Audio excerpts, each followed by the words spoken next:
আমার চোখ দিয়ে অটোমেটিক পানি পড়ছে। জানি না, এখানে আসলে আমি ইমোশনাল হয়ে যাই। আল্লাহর কাছে অনেক শুকরিয়া, আসতে পেরেছি।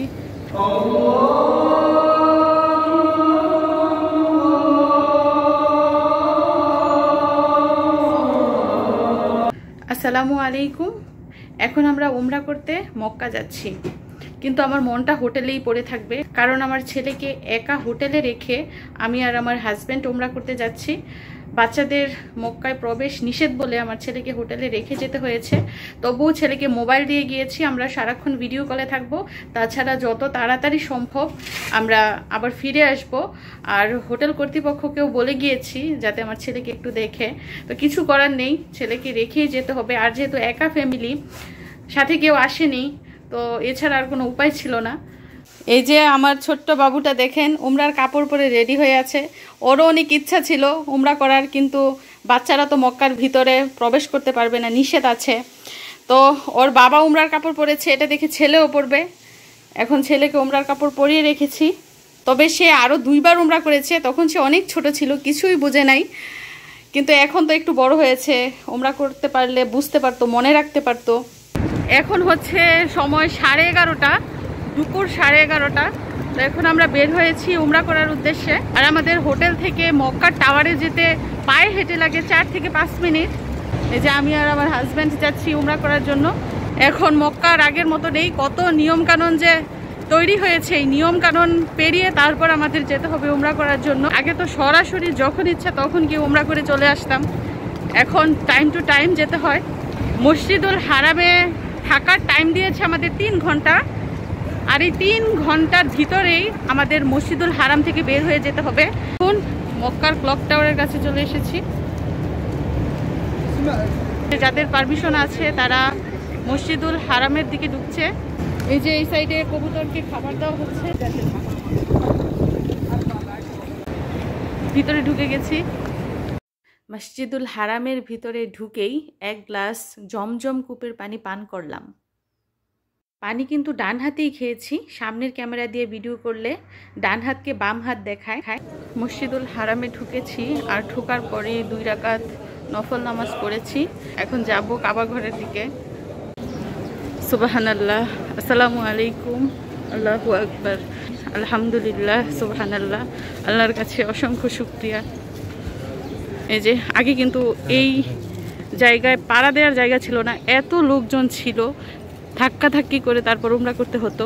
আর এখন দেখুন কত নিলিবিলি, সীমিত সংখ্যক লোক এই মসজিদুল হারামে ঢুকিয়ে তারপর উমরা করার পারমিশন দেয়।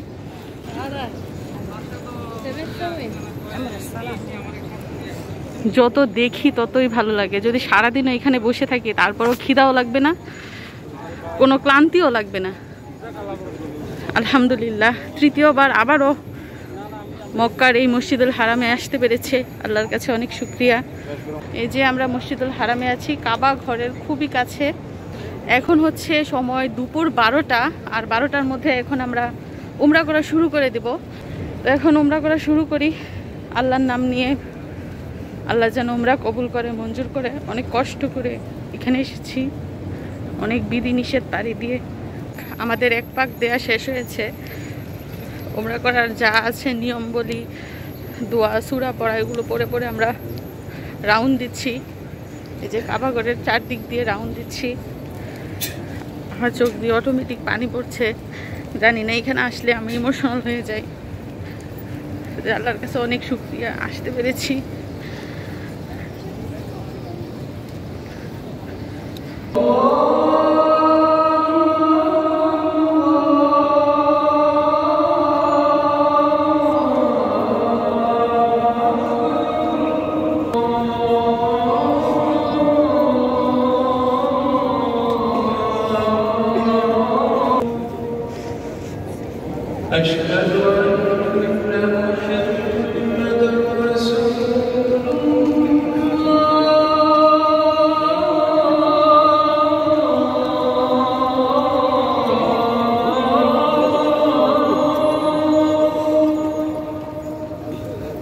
আমাদের উমরা চলাকালীন সময় জোহরের আজান দিয়েছে, তো আমরা উমরা থামিয়ে এখন জোহরের নামাজটা জামাতের সহিত আদায় করে তারপর আবার উমরা করা শুরু করব। এই যে এই সাইডটাতে শুধু মহিলারা নামাজ পড়বে, এই যে এইখানে এই সাইডে শুধু মহিলারা, আর ওই যে ওই সাইডে পুরুষরা নামাজ পড়ছে। ওই সাইডে আগে সুন্নত নামাজ পড়ছে, তারপর জামাতের সাথে ফরজ নামাজ পড়া হবে। এখন জোহরের নামাজ চলছে।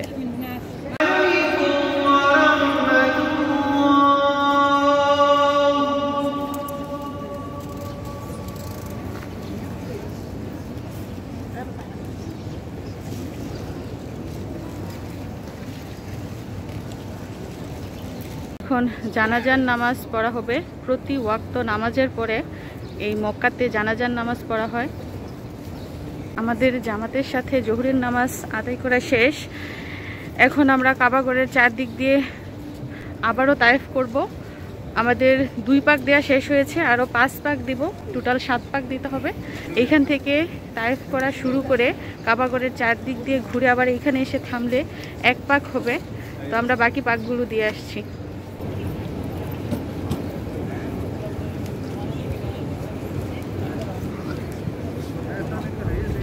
আমাদের কাবাগরের চারদিক দিয়ে তায়েফ করে 7 পাক দেওয়া শেষ।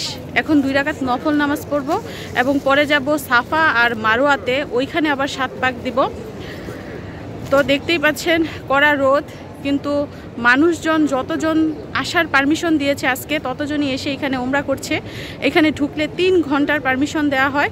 আর আগে কিন্তু অনেক মানুষ ছিল, পা ফেলার জায়গা ছিল না। এখন যেহেতু করোনাকালীন সময় প্রতিদিন নির্দিষ্ট সংখ্যক লোকজনকে কিন্তু এই মসজিদুল হারামে ওমরা করার পারমিশন দেওয়া হয়।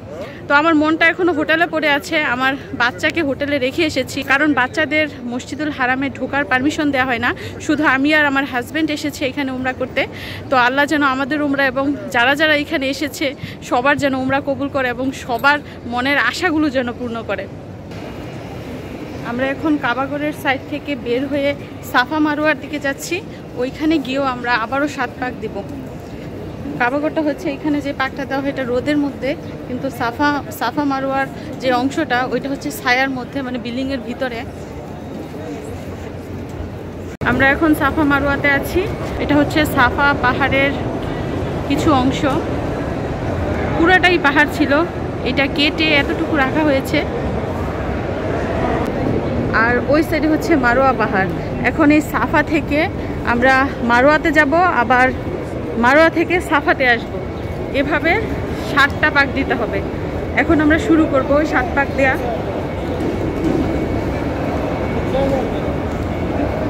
এখন সাফা থেকে মারোয়ার পথে যাচ্ছি। আর এই যে সবুজ বাতি দেখা যাচ্ছে, এইখানে গিয়ে দৌড় দিয়ে এই সবুজ বাতি পার হতে হবে। এইখানে যে ইতিহাস আছে, যে হাদিস আছে, সেই হাদিস অনুযায়ী বিবি হাজেরা এইখান থেকে দৌড় দিয়ে পানির জন্য ওই পাশটায় গিয়েছিল তার ছেলেকে পানি খাওয়াতে। সেই থেকে কিন্তু এই যে এইটাই হচ্ছে জমজমের কূপের অংশ। আর এই যে এইখান থেকে কিন্তু দৌড় দিতে হবে। এই যে দেখুন সবাই দৌড় দিচ্ছে। এই সবুজ বাতির এই অংশ থেকে ওই অংশ পর্যন্ত দৌড় দিয়ে যেতে হবে, হেঁটে গেলে চলবে না। বিবি হাজেরাও তার ছেলেকে পানি খাওয়ানোর জন্য এই অংশ থেকে এই অংশে দৌড়ে গিয়েছিল, আবার ওইখান থেকে এইখানে দৌড়ে এসেছিল। তো আল্লাহর কুদরতে এইখানে জমজমের কূপ সৃষ্টি হয়েছে। এই যে আমাদের সবুজ বাতির অংশ পার হওয়া শেষ। এখন আবার আমরা আস্তে আস্তে হেঁটে মারোয়াতে যাব, মারোয়া পাহাড়ের কাছে যাব। আমি একটু পানি খেয়ে নিচ্ছি, জমজমের পানি। অনেকক্ষণ হেঁটেছি, ক্লান্ত হয়ে গেছি।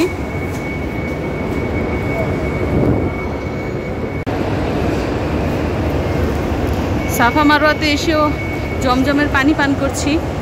বিসমিল্লাহ।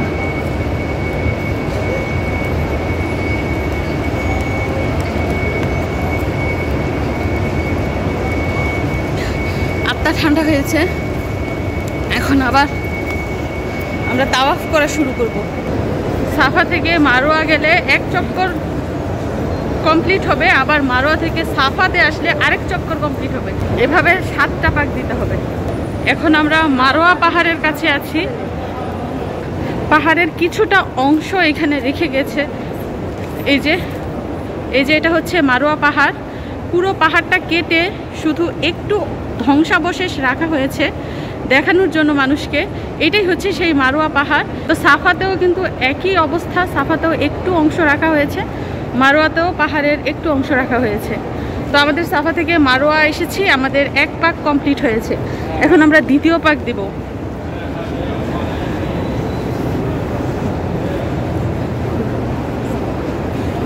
যেখান থেকে আমরা আবার দ্বিতীয় পাক শুরু করব। তবে যাদের চলাচল করতে সমস্যা তাদের জন্য হুইল চেয়ারেরও ব্যবস্থা আছে। কাবা ঘর কিংবা সাফা মারোয়া দুই জায়গাতেই কিন্তু হুইল চেয়ারে করে তাওয়াফ করা যায়। হুইল চেয়ার নির্দিষ্ট পরিমাণ টাকা দিয়ে তারপর ভাড়া নিতে হয়। আল্লাহর কাছে আবারও হাজার হাজার শুকরিয়া। আর জায়গায় জায়গায় দেখুন পুলিশের টহল।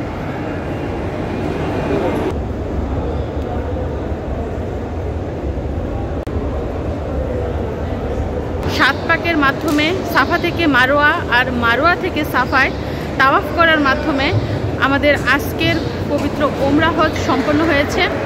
আলহামদুলিল্লাহ, তৃতীয়বারের মতো আমি উমরা হজ পালন করেছি। আল্লাহ যেন আমার এবং এইখানে যারা যারা উমরা করতে এসেছেন সবার উমরা কবুল করে, মঞ্জুর করে, আমিন। সবাইকে ধন্যবাদ জানিয়ে আজকের ভিডিওটা এখানেই শেষ করছি। আল্লাহ হাফেজ।